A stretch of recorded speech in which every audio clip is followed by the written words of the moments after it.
Welcome to another night here in the main stage of the gallery. We hope everyone's had a chance to take a look around and are properly inspired and ready to get into some active conversation on a very sensitive and important topic that we all should certainly get into action on. Are we ready?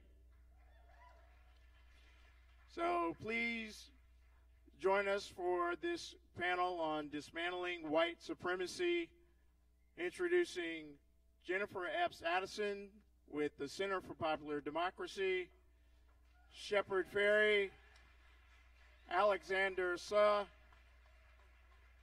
Christian Picciolini, and Tracy Corder.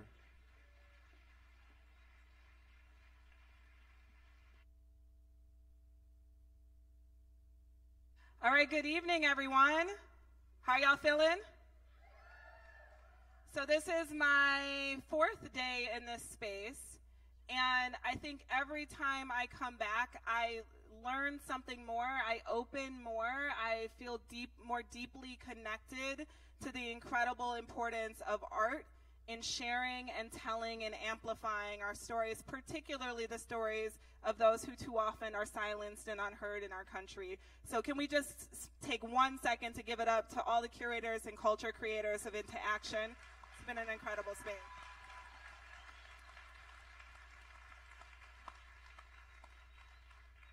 Tonight we're going to delve into a topic that could not be more important for this moment, not just for our country, but really for the globe.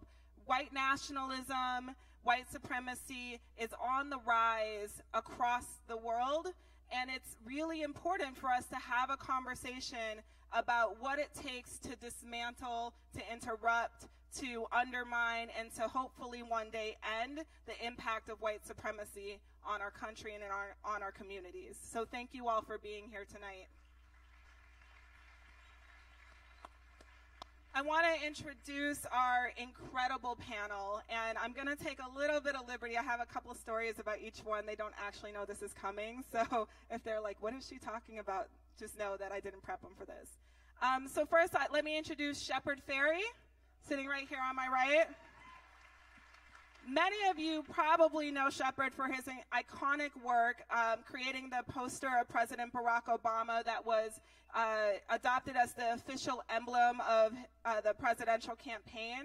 But Shepard has a long history of really engaging and building the street art movement. He rose to prominence in the 1990s through a dispersion of posters and stickers and murals related to his Obey Giant campaign. And, you know, I think really his work encapsulates this beautiful interaction between propaganda and portraiture and political power. And Shepard just closed his largest solo show ever last week here in LA. So give it up for Shepard.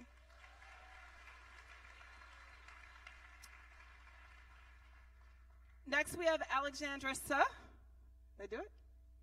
I practice last names. It's like the thing that stresses me out most about these panels. Alexandra is the executive director of Kiwa, an immigrant rights and worker center located in Koreatown. She's got 20 years experience in social justice and holds a PhD from Columbia University. In 2014, Alexandra was honored by Speaker John Perez as the 53rd Assembly District Woman of the Year. She was also, yeah, that's right. Give it up. She was also named one of LA Weekly's People in 2014 and is the recipient of the Liberty Hill Changemaker Award. And that's actually where I had the honor of meeting Alexandra just a few years ago. So thank you so much for being here today. And those of you who want to get more involved in Kiwa's work, helping low-wage workers gain economic opportunity and undermine white supremacy that happens in our economy every single day, can reach out to Kiwa by going to kiwa.org or connecting with them on social media at Kiwa for Justice. Next, we have, go back to my front page, Christian Picciolini. Okay, Picciolini. See, I'm working on it. And I wrote it out phonetically, too. This will be fun. So, like many of you probably know Christian most from social media and from the videos he's done, but since leaving the white supremacist movement over 2 decades ago, Christian has helped and dedicated his life to helping others counter racism and extremism through organizations such as Life After Hate and ExitUSA. In 2016, he won an Emmy for his role in directing and producing an anti-hate advertising campaign that was aimed at helping people disengage from violent extremist groups. And Christian has an incredible book, White American Youth, which I think there are some copies here, right? Maybe? No? Where can they buy it at? Where can they get it? Amazon? All right, you can get it everywhere. All right, so let's give it up for Christian. And last but certainly not least, we have Tracy Corder, who serves as the Racial Justice Campaign Director at the Center for Popular Democracy. Tracy, yeah, okay. Look, some people are like, heck yeah, all right. Tracy, this past year, just really, I think a month into her role as Racial Justice Campaign Director, helped to coordinate the Charlottesville to D.C. March Against White Supremacy after the incidences in Charlottesville. A 110-mile march in the heart of the Confederacy. And I think for those of us who think that it's not so bad, or, you know, at least we have the right to protest, folks who were engaged in this march literally dealt with things like the sheriff pulling their permits, the sheriff refusing to protect them as people came and showed up at each of their stops armed to the hilt with assault rifles. And at one point, after having people call the sheriff's office to tell them you need to reinstate the permits, the sheriff actually showed up at their hotel and accosted and was hostile towards the organizers of the march because people were calling saying you are engaging in white supremacy by holding this march back. So Tracy helped to coordinate that and has just hit the ground running. So thank you for being here, Tracy.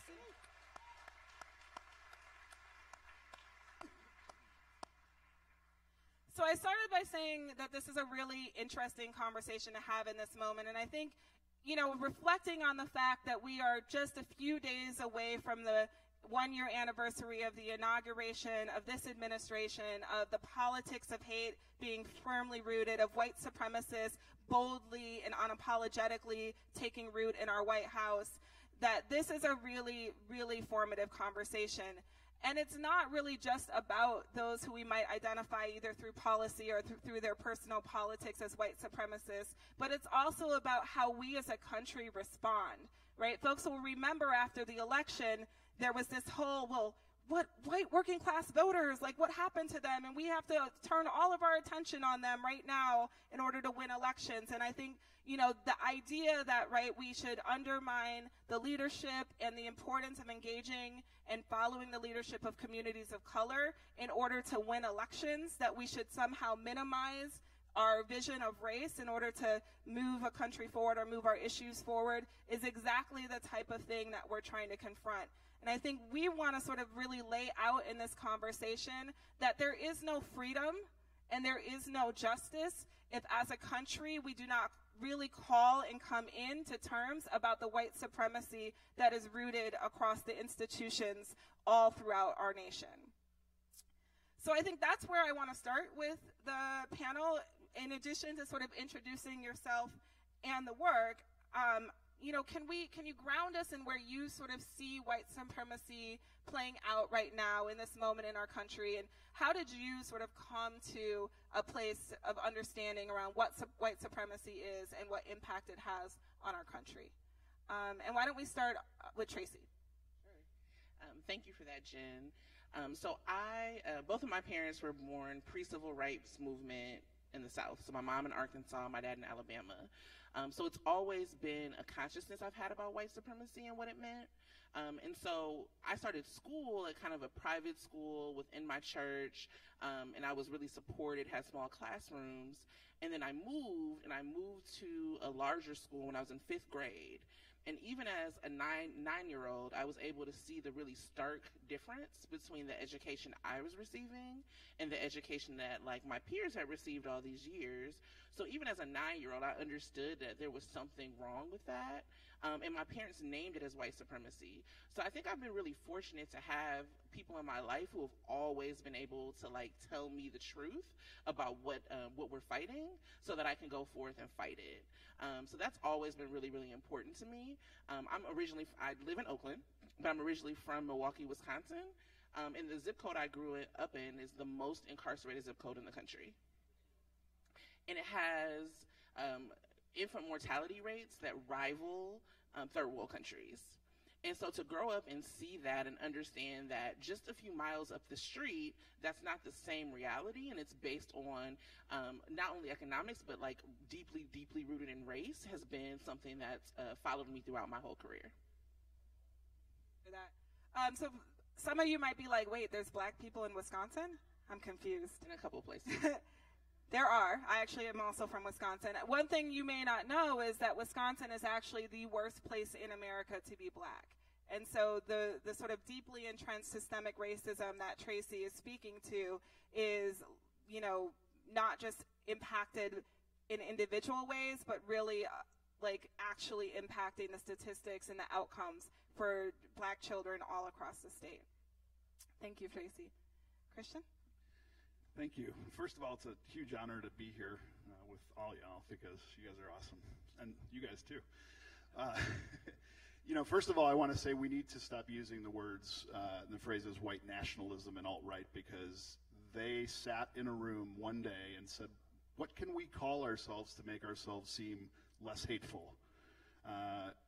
It's white supremacy, and we need to call it for what it is. And when it's violent, we need to call it terrorism for what it is.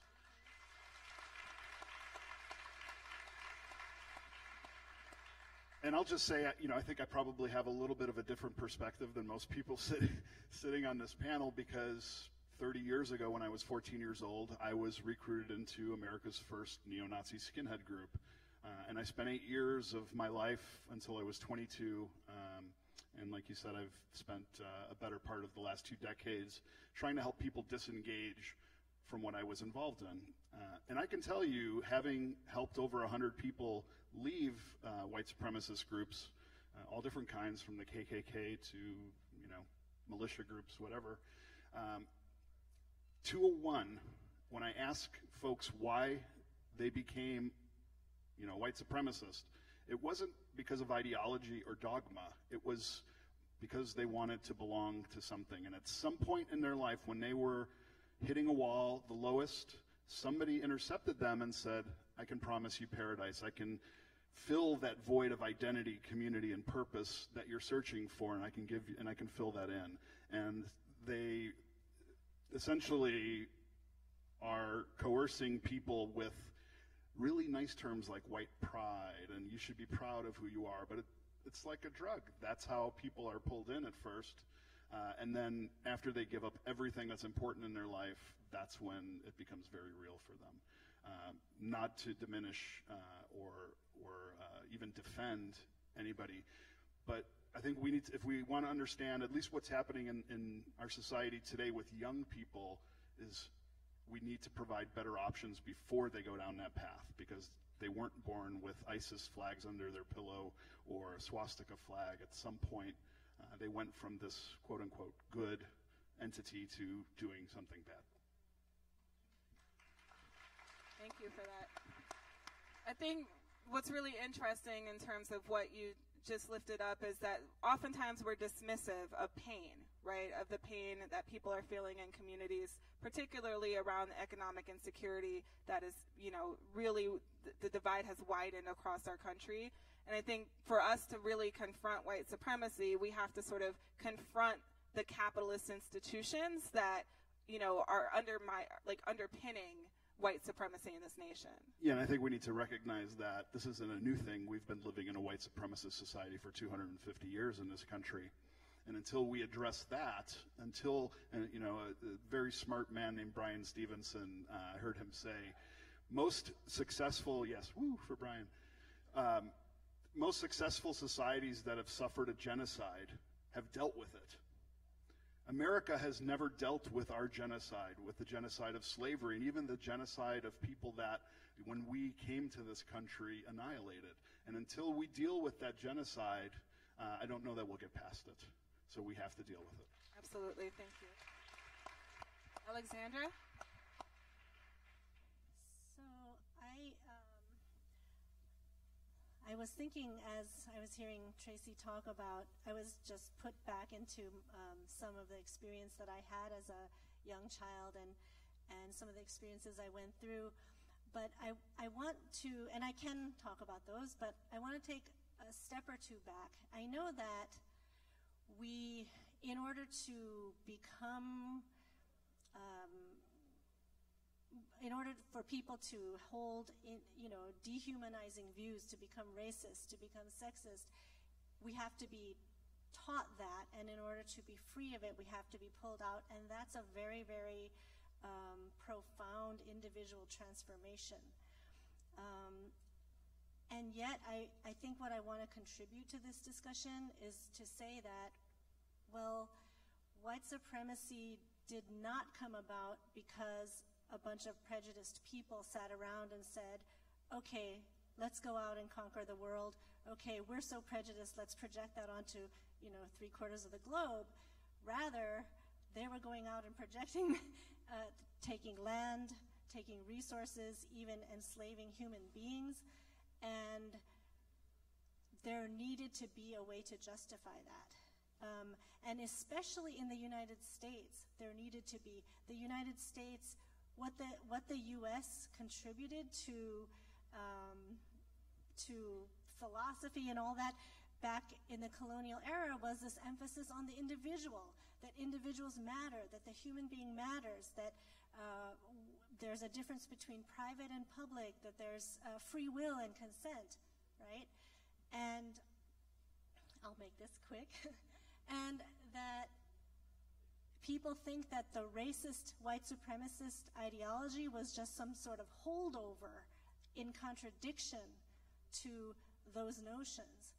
But what historians have taught us is that it actually emerged from those very ideas. Because how can you have a whole philosophy and national ideology and constitution and all that based on the inalienable rights of the human being and at the same time be enslaving people?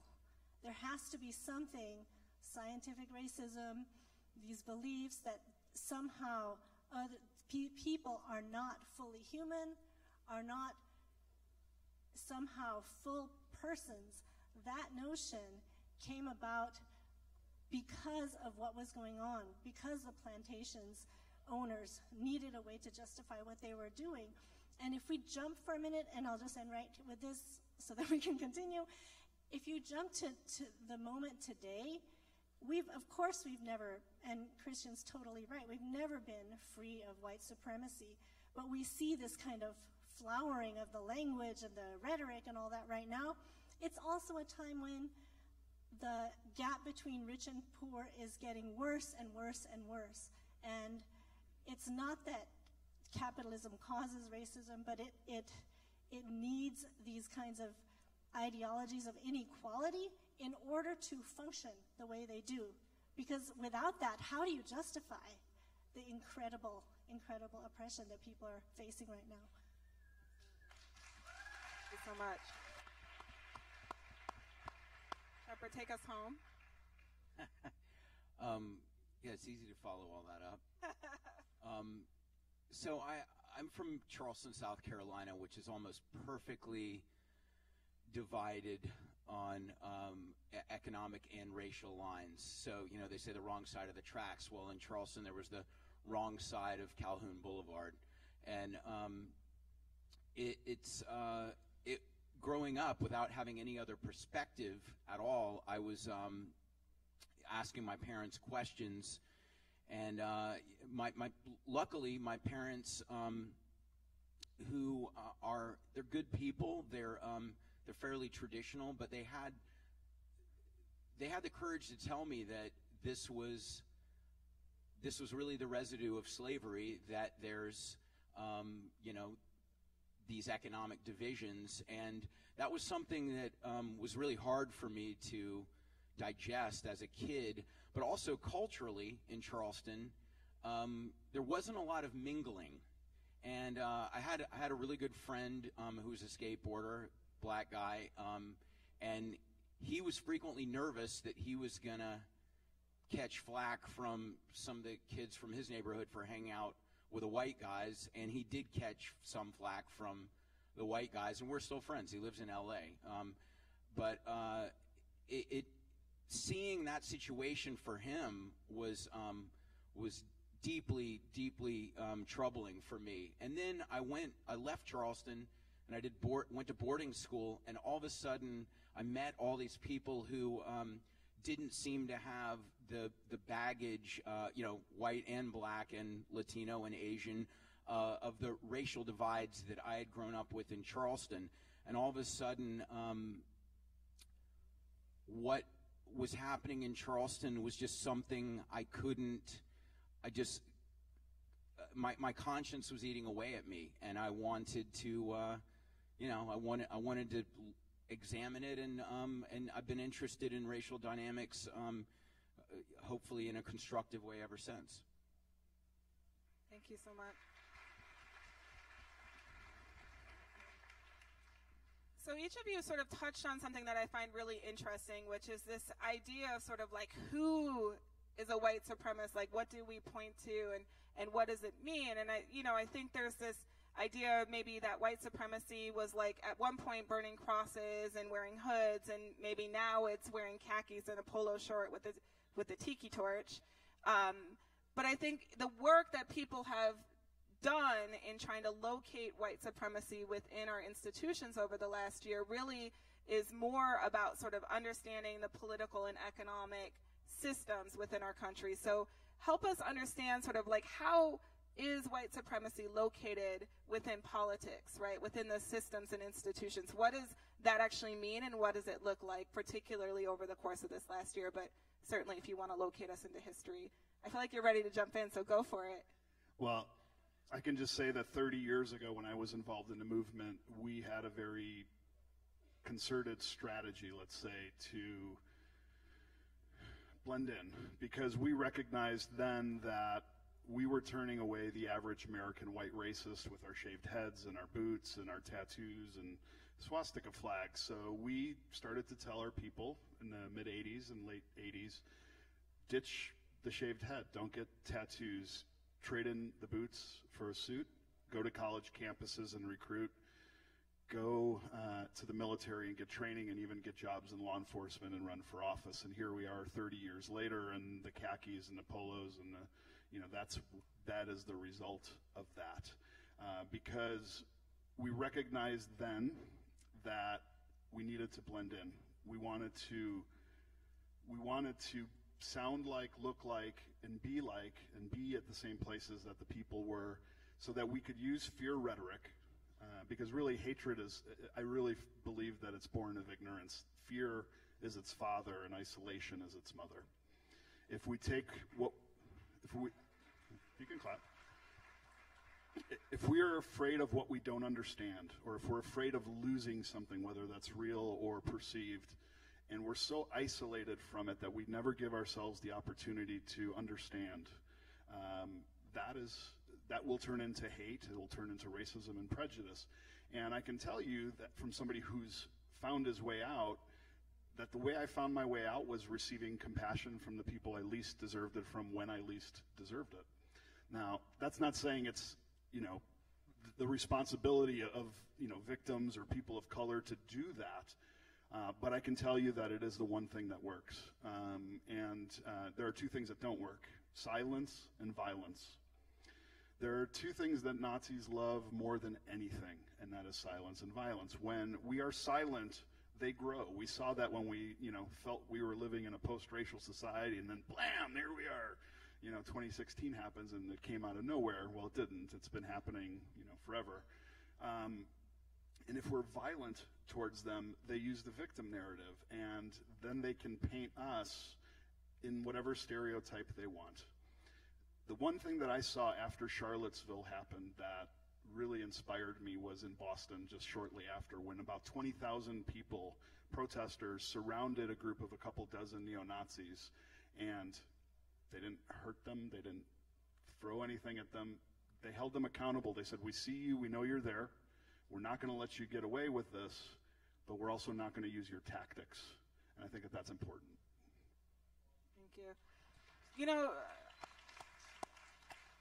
Tracy, immediately after the incident, I mean, one, I should say you've been working and advocating around racial justice your entire life, so this is not new for you. But I think for many of us, Charlottesville was, in some ways, a pivot point, right?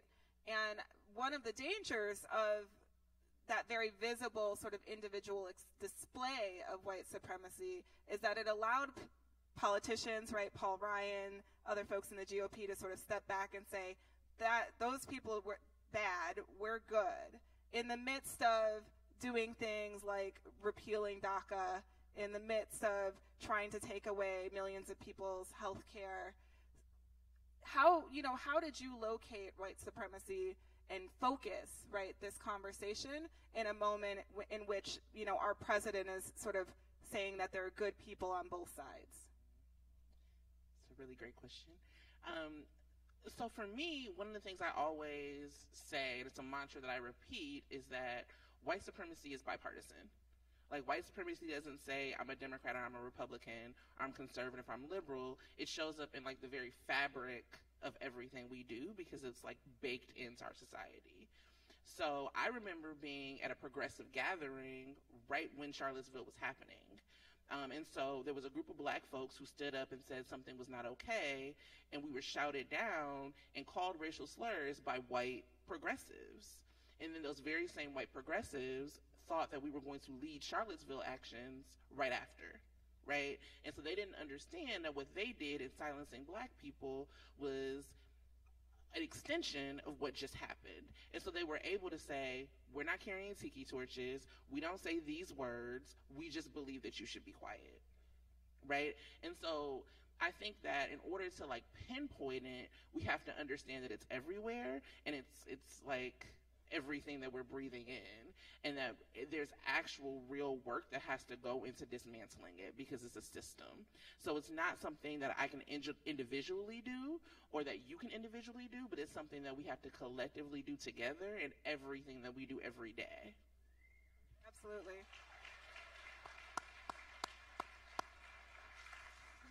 Yeah, go for it. So I think what I want to offer to this question is not in any way counter to what we just heard. I'm completely in agreement with it, but to lay alongside what they said. So about 8 years ago, my family was lucky enough to be able to buy a small house in central Los Angeles. And that house, it was built in 1905, and the deed still attached to the deed on that house is a racial covenant. So I don't know if you've heard of that, but it's a little legal document that says you can only own this house if you are white. And it wasn't just that house, it was whole neighborhoods, it was whole areas of Los Angeles and other places. Los Angeles used to be called the white spot because people tell me I over-explain, so I won't over-explain that. But basically, someone had to come along decades later and add another rider to that covenant that said, no, it's actually okay to own this house if you're not white, but all of that is still there in the actual deed. Like, I have it in my house. And, the intergenerational transfer of wealth, this is, again, something many other people have talked about and showed us, is one of the biggest ways that inequality gets perpetuated over time, right? And if you look back to 1905, 1920, 30, 40, 50, 60, I think it was not even until the late 60s that this was that rider was attached that said it was okay for someone who wasn't white to own that house. Think about all of that deep-rooted, unequal wealth accumulation that took place over the history of our country. And then now we're coming along saying, let's all just pretend race doesn't exist. We can't do that. And just to close this comment, let's say you were someone living, let's say you were a white person living in 1920, you might have thought that law was terrible, or you may have lived in that house. The previous owner of our house might have hated that law, but they were still benefiting from it, and they were still living there, right? Whereas people of color were not. And so it is very important to understand how we change and how we, what kind of opinions and thoughts people have. It's also important at the same time to look at what those structures are that enable some people and constrain others. Absolutely. And I think housing and the crisis of homelessness that we're facing in Los Angeles is a really great example of how this plays out, right? There's a sense that progress, right? Progress means building, and it means development, right? It's supposed to be a good thing that South Central and Inglewood and Compton are going through gentrification, right? This is supposed to be good because people are buying houses, right? But what we're not talking about is that we are literally disappearing black people from LA, right? They are literally, like, black folks used to be 13% of the population, now it's less than 8%, right? Meanwhile, in the homelessness population, 40% of LA's homeless are African American, right? So there is a sense of, you know, we feel we're progressive and we're putting forth policies to build and to grow and expand, and yet who is allowed to access that expansion, who's allowed to participate in that quote-unquote progress, plays out in very racialized terms, even here in Los Angeles. We want better neighborhoods, but the same neighbors. Ooh, can you say that one more time? I feel like people need to hear that again. This isn't my quote. It's, I don't remember who told it to me, but we want better neighborhoods with the same neighbors.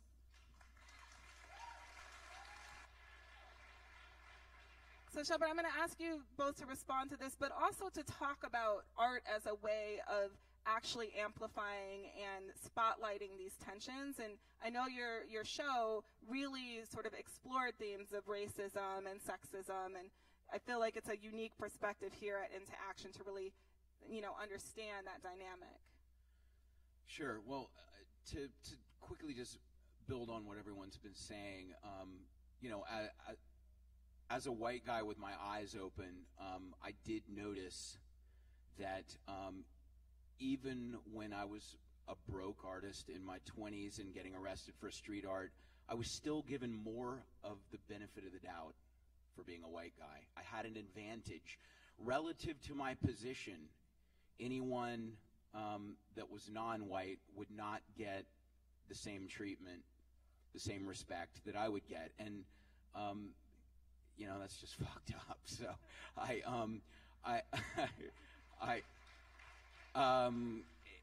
you know, so it's in, I think that the white supremacy exists in ways that are easy to point to in terms of history, economics, but it's also very insidious. You know, you know, there's that whole long thing about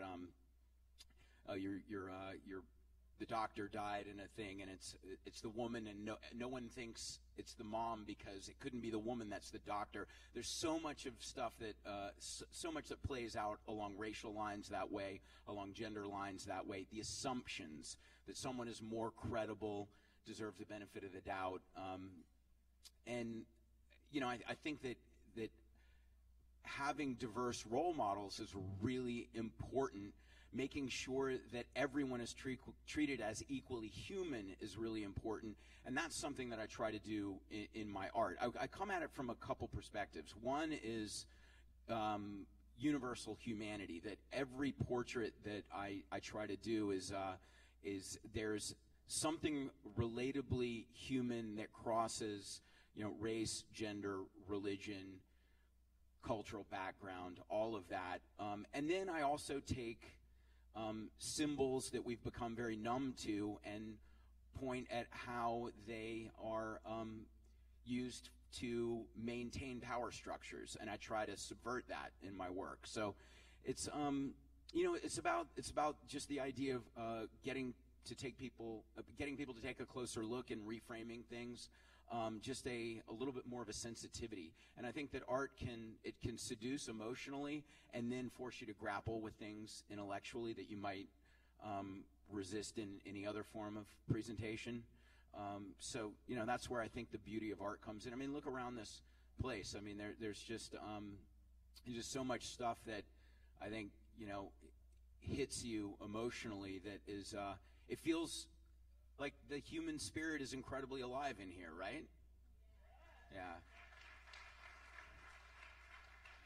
You know, I just wanted to add to Shepard, and I was having a conversation with him about this. I really believe that art in general, whether it's music or painting or street art or any form of art, is the best platform to develop empathy, because you are literally listening to the feelings of somebody through their music. You're literally feeling the emotions of somebody through their art. So God damn it, pick up your tools, make more art, because art is activism. It is a way to get your voice out there if you're not an activist, if you're not going out on the streets. Make art, because it is a way to develop empathy between people, because art makes us feel, and we can't lose that. Absolutely. Yeah. Woo. So I have a few more things I'd like to hear from the panel, but I want to acknowledge that you all probably have some burning questions as well. And so we actually have the opportunity, if you have a question, for you to write it out and raise your hand. And Kumar, who is right over there, will come and pick up your question.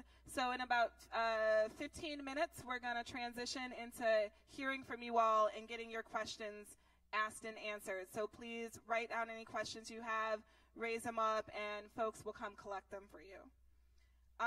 So I think that leadership feels important in all of these stories, right? People sort of stepping up and stepping into new action and stepping into leadership on this issue.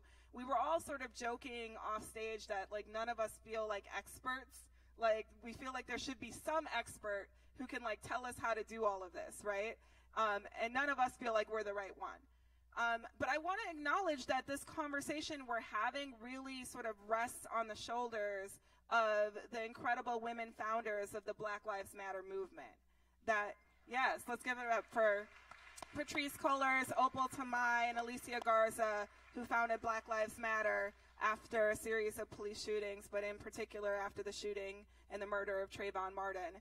And I think, what those women did for us was to locate the conversation of state violence and of these actions of sort of individual officers in a much bigger and much broader system that seeks to devalue and exploit and extract from Black folks and Black communities, right? And I don't think we'd be having the same conversation around institutional racism were it not for the incredible leadership of those women. Yeah, we can give it up for them one more time. So they did something, right? They felt something, and they decided to create this hashtag and later to create this movement. So I feel like all of us are looking for that thing. What sort of lies ahead for us in confronting white supremacy? Where do we take the conversation from here? What are some of the things that we can do to get, for lack of a better sort of phrase, to get into action? JC. So one of the things that always sticks with me is when we think about state-sanctioned violence, that has always been what's been going on for Black folks in this country. When we came over here as slaves, that was state-sanctioned violence in some form, and there's actually never been a real disruption of that. So that went into sharecropping, which then went into mass incarceration, and so the history of modern policing comes out of essentially the slave catchers, right? Exactly. And so it becomes something of what can we do to actually disrupt that and give resources to communities that have never had those. So one of the things that we're working on as the racial justice team at the Center for Popular Democracy is a campaign called Freedom to Thrive, which really looks at what creates safety in our neighborhoods, and is that actually more surveillance and incarceration, or is that more resources? And so right here in LA, there's a $3.1 billion jail that is being proposed. With a B? With a B. And so we've already heard about the homelessness here. And so no one is saying, what could $3.1 billion do to drastically decrease and deplete the homeless population? When we talk about, drug epidemics, we're not saying how can we take that $3.1 billion and put it in communities so there's actually drug treatment centers for people who need them in communities. I would venture to say there are some parts of LA, if you live, you don't get help for your drug addiction issues unless you go to jail. And there are some parts of LA where you can go to a spa and get that help, right? And so what would it look like in all of our communities if we took that $3.1 billion and put it into drug treatment for folks, or for after-school program for kids, or into bus passes for kids and things that people have asked for? Yeah. So if you check out the hashtag Freedom to Thrive, this year we're going to be pushing, and next year, so we're looking to move 20% of criminalization budgets in 20 municipalities by 2020. So if you could check that hashtag Freedom to Thrive and continue the conversation, that's a way that you can help disrupt white supremacy. Absolutely. And I think, just to sort of hone in on this point a little bit, one of the things that you did in your campaign first was some research. And we looked at 12 different jurisdictions and found that they spend an average of 40 to 60% of their entire general purpose revenue budget just on policing. So when you look at a place like LA, which is close to 40% of the general purpose budget spent on just policing, and you think about all of the ways in which our communities are not whole and are not given the opportunities to thrive, you can start to imagine what would that look like, right? What would it look like if we were actually investing in people, in communities, in neighborhoods, rather than in criminalization and incarceration? And I think that absolutely is a clear example of how white supremacy plays out, right?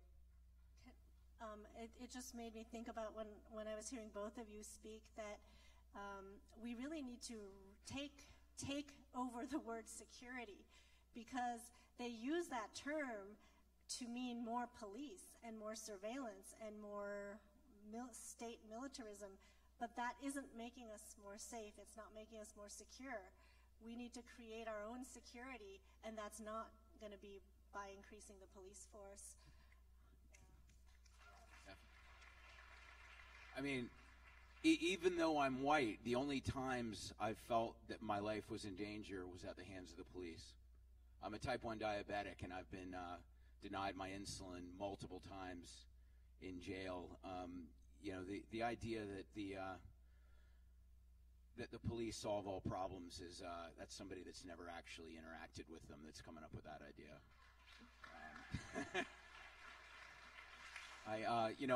I know some good police also, but I do think that more police is not the answer, is what I'm saying. Yeah. And can we talk say something about the connection between the folks like Shepard who do art that inspires and transforms people, and then some of us who work in direct social change and policy? I was thinking that you asked earlier, what are the next steps, or what do we do from here? And we heard one amazing example of that just now. And I was reflecting earlier after our conversation on the phone that, for some people, it is going to be through art and through creating that inspiration that will, or conversation, or social work that will actually get someone to change. And for other people, it will be joining an organization. I wanted to invite folks to do whatever it is that calls you, whether it is creating art or joining an organization. It can be Kiwa, but it doesn't have to be Kiwa. It doesn't have to be my organization. But to actually be part of something, and whether it is through art, whether it is through activism, whether it is through policy change, to really step into it, because that is what it's going to take. And the way that I think about the role of art and culture in the kind of work that we do is that we absolutely need it. We absolutely need it, because art and literature, music, they help us imagine what is possible, what kind of worlds we can create. If we don't have that vision, we won't be able to find our path there. We also need organizers, because if we have the vision, we won't be able to get there without the organizers. So we really need all of us to work together.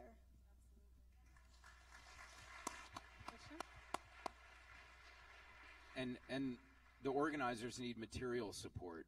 So, one of the things I do with my art, whether it's fine art or prints, is I donate a portion of the money to organizations like Black Lives Matter, the ACLU, Immigrant Rights Division, lots of different things, Planned Parenthood, Cut 50 for incarceration reform, because I'm generating revenue that is, I really want to put my resources where the work is going to be done, because I'm doing the easy part. I'm making a visual, and it's good therapy for me. So, this is a nice thing to be able to provide resources to people who I think are doing the more difficult work. And so, they deserve the support and they deserve the credit. Yeah, absolutely. I mean, one thing to say about that is it's incredible when somebody has sort of profits to donate, or, we hear oftentimes about, artists who, Jay-Z donates $1 million to somebody, and we think, I mean, I don't have $1 million. How can I have impact? But, the network of organizations that the Center for Popular Democracy represents, 50 organizations in 34 states in Puerto Rico and Washington, D.C., across the country, right? They're not asking people to become members at $1 million a pop, right? I think your membership and a lot of members, they're asking folks $10 a month or $5 a month to really help fund your own liberation. And I think that is a commitment, like you said, of it doesn't have to be every organization, but finding the thing you're passionate about and actually joining and becoming a member is absolutely transformative for movements and for creating the culture that enables change.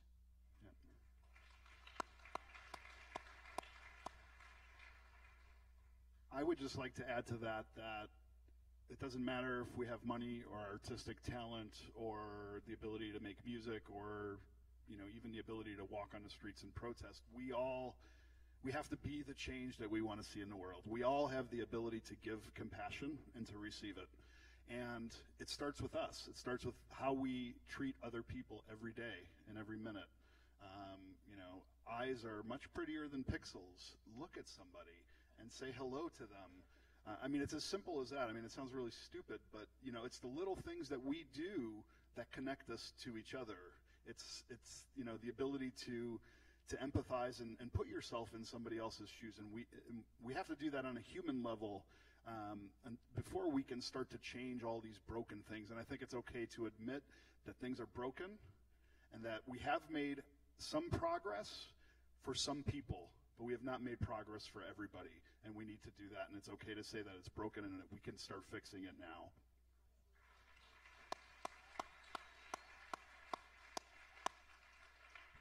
Yesterday, a young organizer named Justin Marks, who helped to start Black Lives Matter LA, asked the audience to just raise their hand if they had engaged in direct action, civil disobedience, or protest over the last year. So anybody want to raise their hand? Have you done that? Right? So y'all are already into action. So I feel like there's an interesting question, which is who amongst us can acknowledge that there are racists that we love? Right? That there are racists in our families, or that there are neighbors, or there are people who are participating in the perpetuating white supremacy that we're connected to. I think that's a much harder, that even, did anybody feel uncomfortable? Okay, I'm gonna but I don't want to admit it, right? There's this thing that you said about love and empathy and connectivity. And, we talked about it after Charlottesville, right? Because those folks who showed up in the tiki torches, they're not in some commune somewhere in West Virginia that none of us see. They went home to, Ohio and Pennsylvania and California, Anaheim, and a whole bunch of other places to families, right? Some of them maybe to us. So what is our role in, what does it actually look like? Because I don't know how to have that conversation, right? I'm a little I don't know. I've dreamt about it. I sort of like had this idea, like, let's do a reverse freedom ride where we actually go to struggling white communities and be like, white supremacy is harming you more than you know, type of a thing. But then I was like, I'm a little scared. So tell us, like, what does it look like to actually confront white supremacy in communities and with people that we have care for? Well, I listen more than I speak, because when I listen for what I call potholes, those things in life that, you know, appear, that nudge us off our path and detour us. And I hear things like trauma, I hear abuse, I hear extreme neglect, extreme privilege, I hear mental illness sometimes, I hear all sorts of things. These are all things that we all experience. We're all dealing with something that, you know, we know nothing about each other. And I listen for those potholes, and what I do is I become a pothole filler.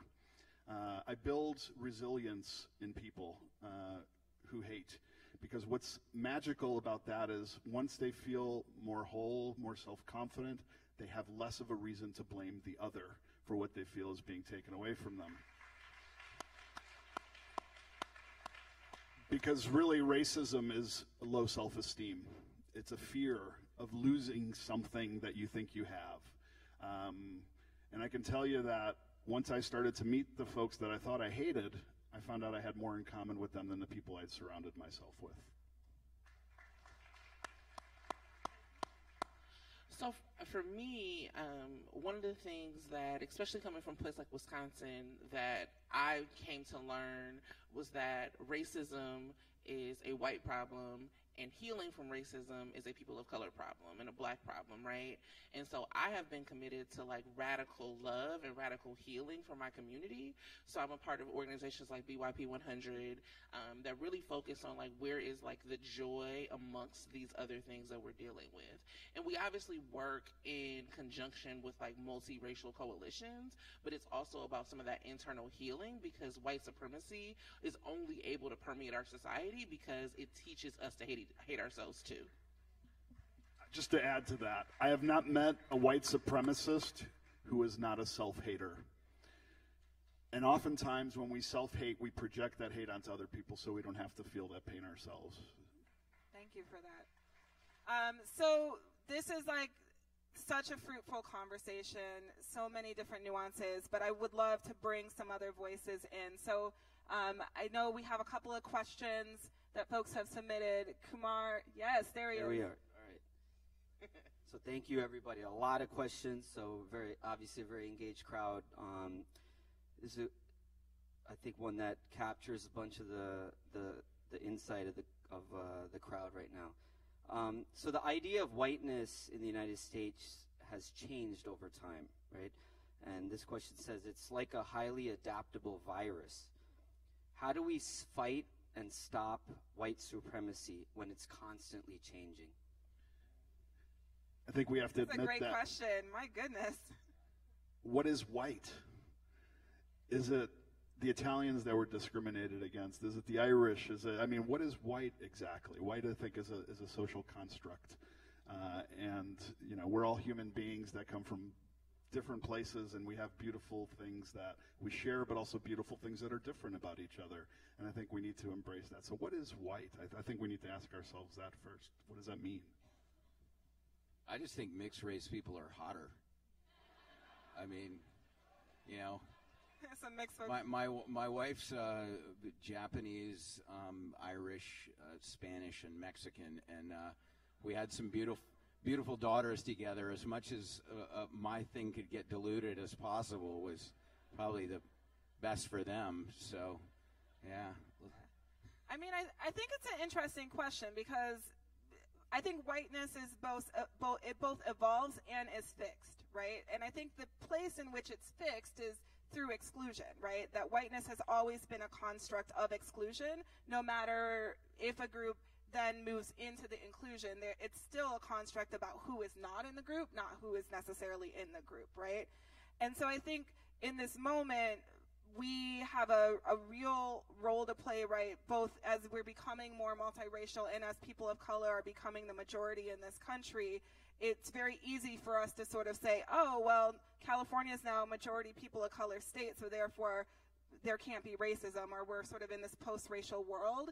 And so I think it's really important for us to continue to locate white supremacy through institutions, that simply because you are sort of a demographic, like demographics are not destiny, right? And being a demographic majority does not mean that we are now going to have an expanded access to freedom in this country. I think we can learn from places like South Africa, for example, where, black South Africans were the majority of the country, and yet the white supremacy and colonialism was perpetrated for so many generations, right, and continues to be today.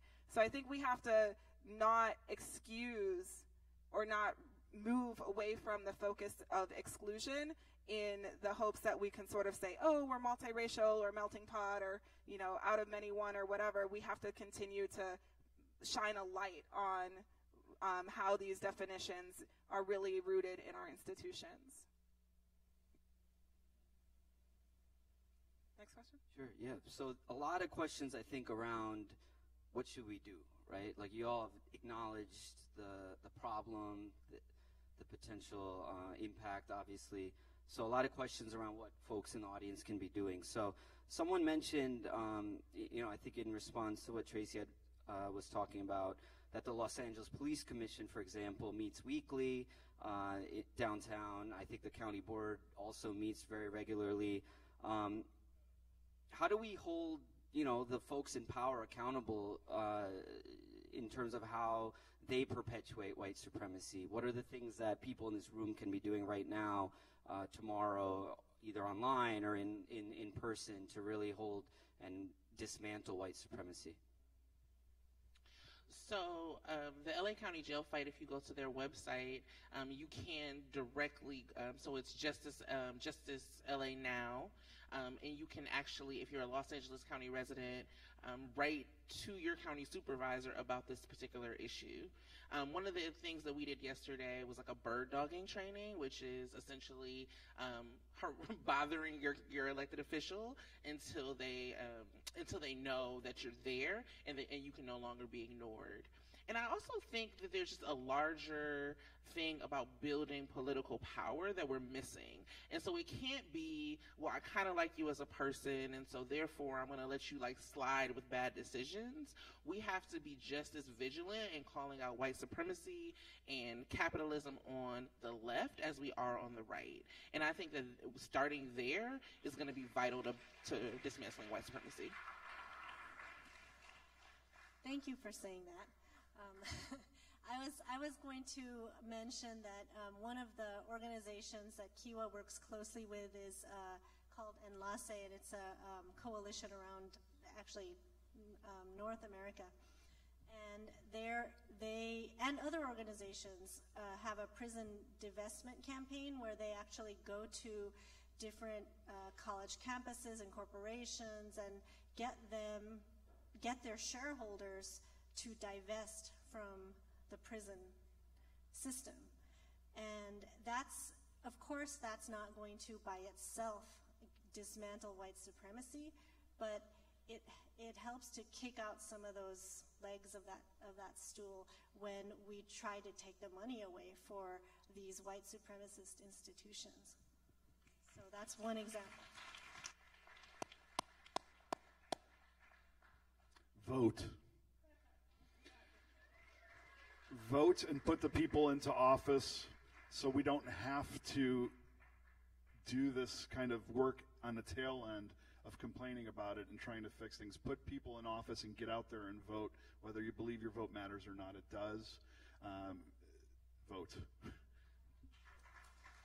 And if you're running for office, be somebody that people want to vote for. Yeah, word.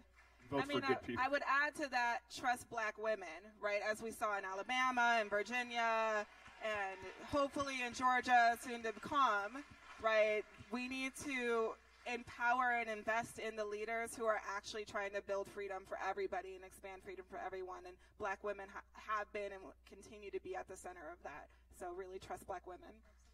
Can I say something about the labor movement and the immigrants' rights movement too? Because I am from an immigrant worker center. So I should say something about that really quickly. The immigration system, in addition to the many other discussions we're having around it, is also a dispossession and exclusion, a way of, I mean, a lot of people wish they could vote, but they don't have access to citizenship.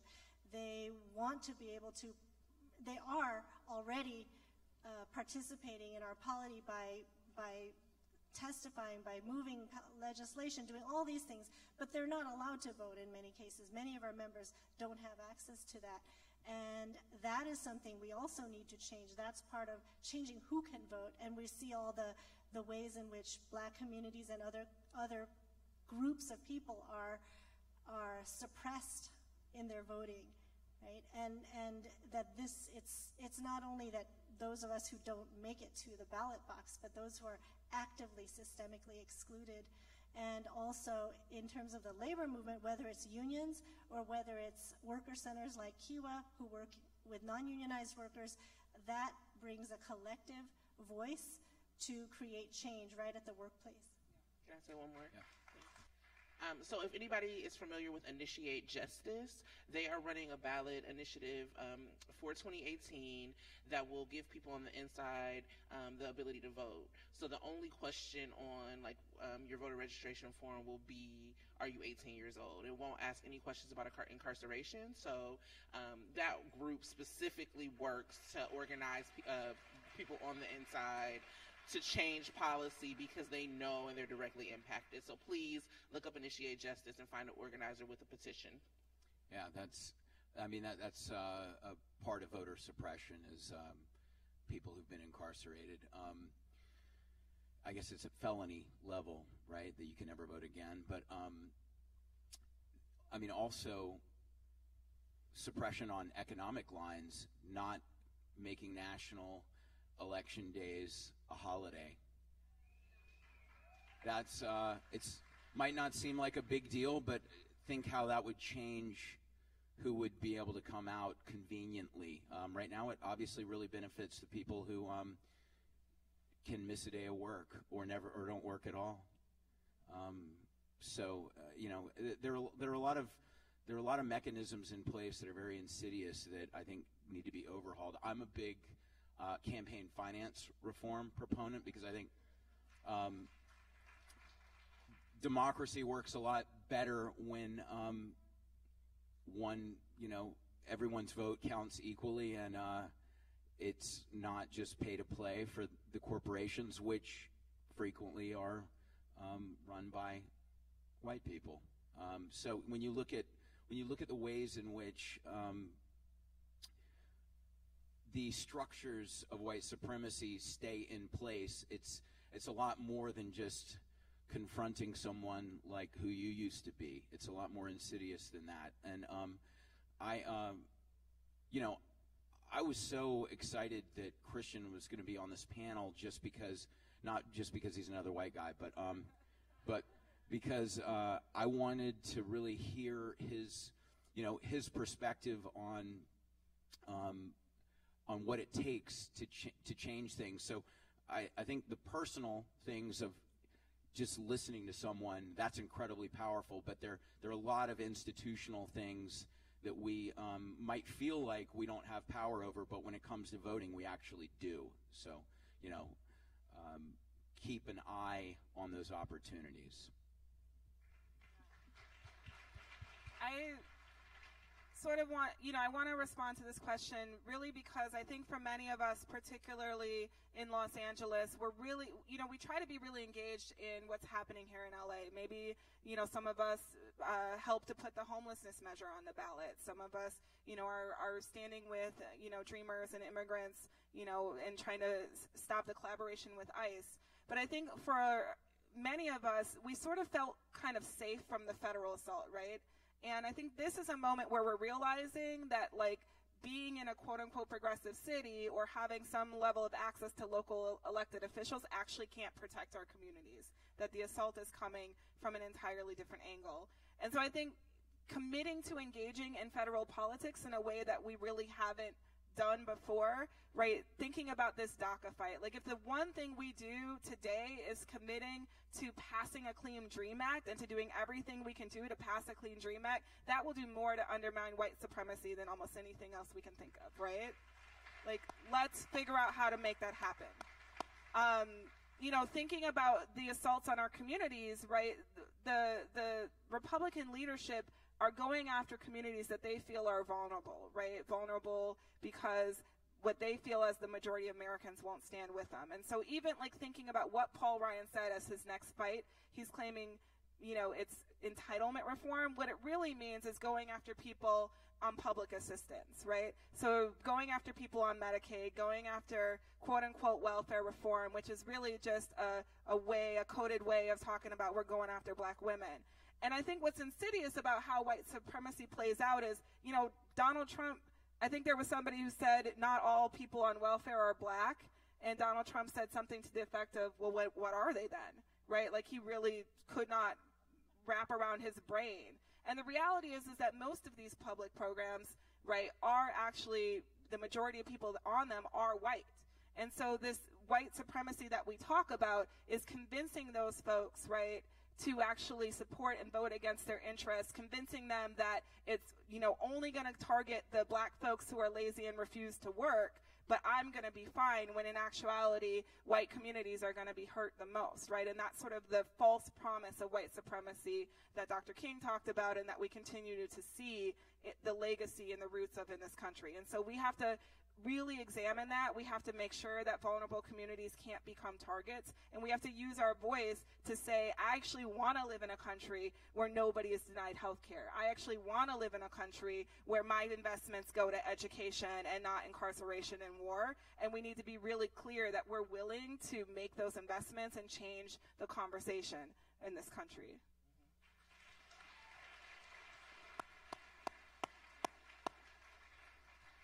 So there's a lot of questions, I think, around the role of white people particularly, right, around dismantling and confronting white supremacy. So this question, I think, sums it up, right? How can white people use their privilege to help end and fight against white supremacy? And I think it would be most important to hear first from the people of color on the stage to think about and answer that question. How can white people use their privilege to end white supremacy? Go ahead and let Tracy say. Well, I will say that yesterday I was here for Matt McGorry's workshop on like dismantling white supremacy, and one of the things Matt McGorry is artist, activist on how to get away with murder, and also been really great in using his voice on social media, doing things with like Black Lives Matter, and then also White People for Black Lives here in LA. And what he said that stuck with me is just, I continue to learn. So there's always this idea of like, I'm real woke, and now I'm about to get other people real woke, right? And there's like not this continuation of actually I learned what didn't I know before I got real woke, right? And there's gonna always continue to be some learning. And I feel like when I saw him say that, it stuck with people. So even if you think that I actually got this, you don't got this, because there's always more to learn. And so I feel like being able to use your privilege to listen to folks and to not like personalize things, I think it's really important to remember that people of color have been traumatized and terrorized by white supremacy. So every person of color that you meet is not going to be nice to you. And they're not going to be friendly to you, because like I might be having a bad day and it has nothing to do with you being white, right? But that might be your reading of the interaction, and so that can't be what stops you from being an ally or what stops you from being the accomplices that we need. So I think that like continue to learn, continue to speak up, and continue to step back to follow the leadership of people of color, and trust Black women, of course. Alexandra? I totally echo that in many instances it is going to be about stepping back, listening, following leadership of people of color. In other moments, it will be about recognizing what kind of privilege and access as a white person you may have to institutions, to other white people, to people in power, and making sure you're mindfully using that access and that privilege and that entree in order to further collective goals that will create a better city or a better state or a better country or world, that you are able to place that privilege in the service of justice. Denying. All right, now the white men can answer. No, I'm just kidding. I'm just following the leadership of the powerful black women on this stage. Good answer, good answer. I can tell white people what not to do. Don't be prescriptive. Don't go into a situation and prescribe the solution for it. Listen, ask, what can I do to help, and follow, because that's important. And that's, don't, like you said, Tracy, don't personalize it. Oh, I know how you feel. We don't know how you feel. We can't claim that. But what we can do is say, what can I do? Listen and follow. Yeah, I mean, what I've tried to communicate, because, sometimes I've worked with Honor to the Treaties and American Indian Movement, and, identity politics can be very tricky, and I don't have the attitude that, hey, you need me, I'm your white savior, and a lot of people are suspicious of of me. So I want to just always make sure that it's understood that I understand that I don't have the same background and the same experiences, but I think I have the same goals, and that is for things to be more just, more equal, more just about a common humanity. And that's where I'm coming from, and I want to hear your perspective on how to get there. I think that's really great. I'll share one reflection I have, and Christian, I think that you really spoke to it. Growing up in Wisconsin, after the 2014 governor's race, we put things on the ballot like raising the minimum wage and expanding Medicaid and Medicare. And what we found is that the same folks who voted by 2/3 to, raise the minimum wage and expand Medicare also voted for the politician who didn't believe that minimum wage should exist and was blocking the expansion of Medicare. And we sort of went and kind of asked, why? What is it that led you to vote in this way? And what we found is that there was a real lack of infrastructure, a real lack of attention to the real harms and the real hurts that people were going through, particularly in rural Wisconsin, right? And I think that there needs to be a mass base of people who will go into community, who can go, who can be with and who come from Appalachia, who come from rural Wisconsin, who come from these communities, and investments in them going back to their communities and helping to build power, but in an anti-racist way. Right? What does it look? This idea of connectivity is really important. We live in an incredibly segregated society. We literally have places in LA called Hidden Hills, which is like these gated communities, right, where people live, and you would never see them and you never interact with them because they live behind fences. And I think, how do we actually begin to disrupt that? We have to get into communities. We have to actually ask folks to go and engage. And while, I might join you for one stop on the tour, I'm not sure that, I don't want to dedicate my life to just doing that. I really feel like I need a bunch of white folks to step up and say, I'm going to go back to my family, I'm going to go back to where I came from, and I'm going to help build liberation there in an anti-racist way. All right, so I think we have one last question. No question. A lot of questions around, the fact that we've talked a lot around how structural racism, white supremacy is generational, it's historic, it's institutionalized. How do we begin to talk about this with our next generation, with the kids who are going to inherit this legacy in our country? What are the lessons and thoughts that the panel has to really think about moving this on to the next generation? Can we start with you? Well, sure. I have kids. And my wife and I do talk to them about, and we also try to give them some perspective on how fortunate they are, and that, you know, we talk about racial issues, about sexism, about Islamophobia. They did a project in their school looking at crime statistics in a way that you know, scientifically broke down the fact that Islamophobia is highly irrational because crime rates with Muslims are much lower, actually.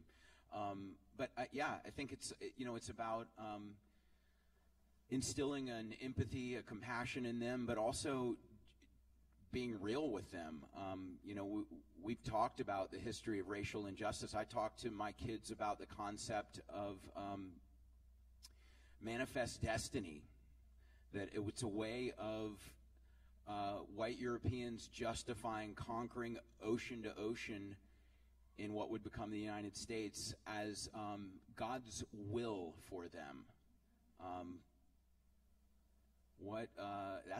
That's a pretty heavy move to come up with that, to justify killing a lot of people, seizing their land and all their resources.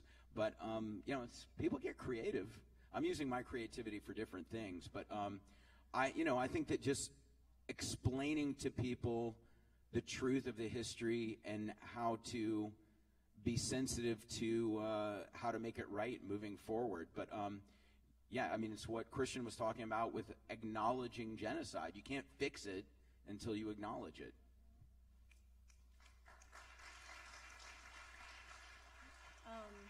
My kids are now 10 and 12, and now we have increasingly sophisticated discussions about race and white supremacy. But we couldn't always do that. I mean, they were 2 and 3 and 4, and you know, and I think that I did think about, well, what do I say to my kid who's 2 about these issues? What do I say to my kid when he's 3? And it really was the empathy, which people on this panel have brought up, that I may not be able to explain systemic racism or capitalism or white supremacy, but I can and did emphasize fairness. How does that person feel? That person looks like they're having a hard time. Maybe you can go and talk to them, or give them kind of scenarios. You know, how would you feel if you were in that situation? What can you do? What would they need? What do you think you could ask them? And I think it's, you know, being a human is something that takes practice for all of us. You know, we're all still learning it every day, right? And I think we just have to inculcate in all of us that daily practice of what it means to be human.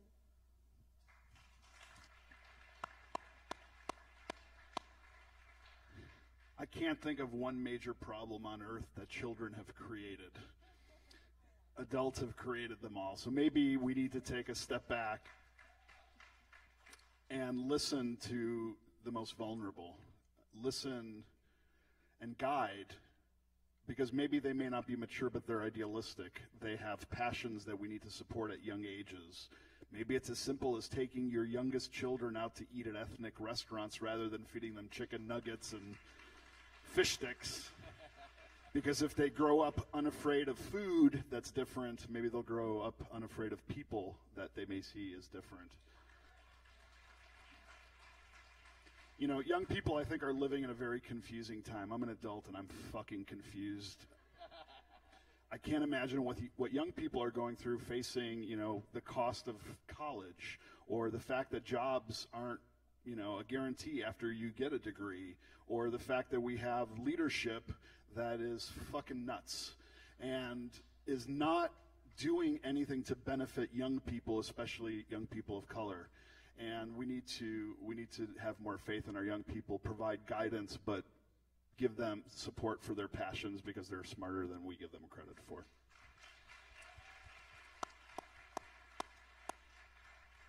This is a question that actually came up in my family, and I've shared with some of my colleagues. So I was home in Wisconsin in November, and my niece is 9. And we've always given her like books so she can tell you all about Rosa Parks and she can tell you all about Fannie Lou Hamer. But my mom pulled out a picture of her great-grandfather who's white, and she was like, I don't understand how he's related to us. And so we had like this crisis moment where we looked at each other and we're like, Kylie, what do you know about slavery? And she was like, what are you talking about?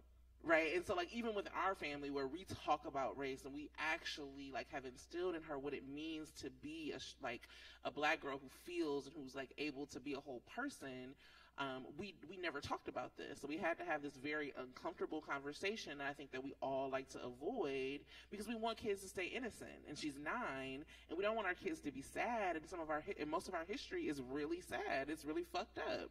So I gave her a 9-year-old crash course on slavery on Thanksgiving before yams.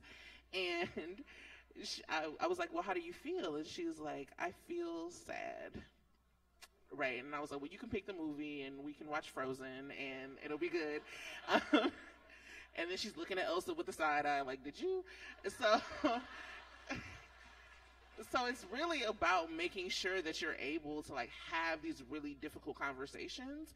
And so you have to be able to acknowledge the stuff that happened yourself and be able to like really come to grips with it ourselves before we're able to pass it on. And so it's our responsibility to educate ourselves and figure out how to talk about it.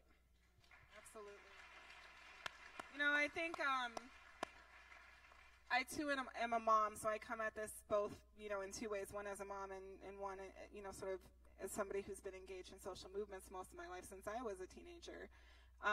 You know, as a mom, I'm so grateful for the country my kids are being raised in right now because, you know, when I was a young queer black woman, I remember having a conversation with my dad about gay marriage and him telling me it's never going to happen, like not in my lifetime, it's not possible. I think it's incredibly beautiful that my daughter understands that there are multiple genders and that what you're, you know, born into is not like what your gender has to be, and that she can actually say really clearly, you know, all of that she supports Dreamers and she supports Black Lives Matter and all of these things that I really didn't have access to as a child, and the leadership from those communities. So I feel like that is really, really beautiful, and we got to lean into it.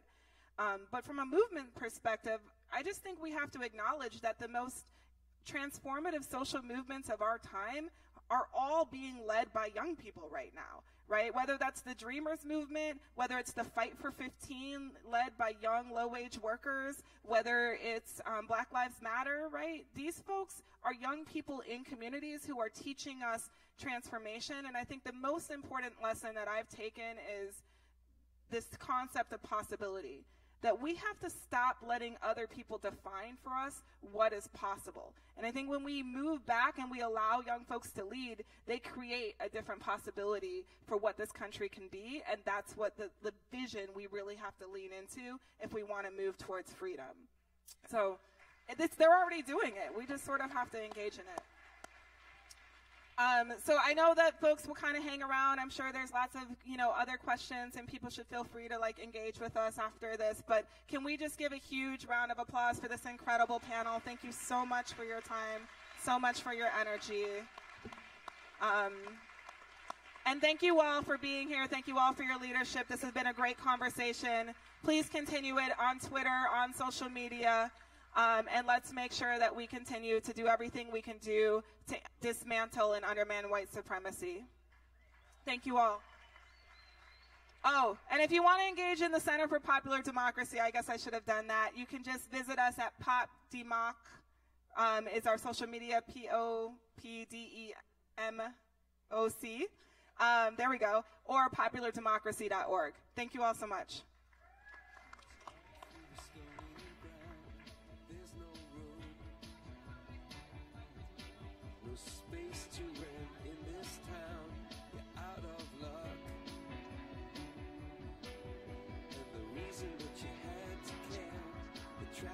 Also, ladies and gentlemen, the party is continuing at the Impact Hub across the way. We invite you to keep your conversations going and join us there.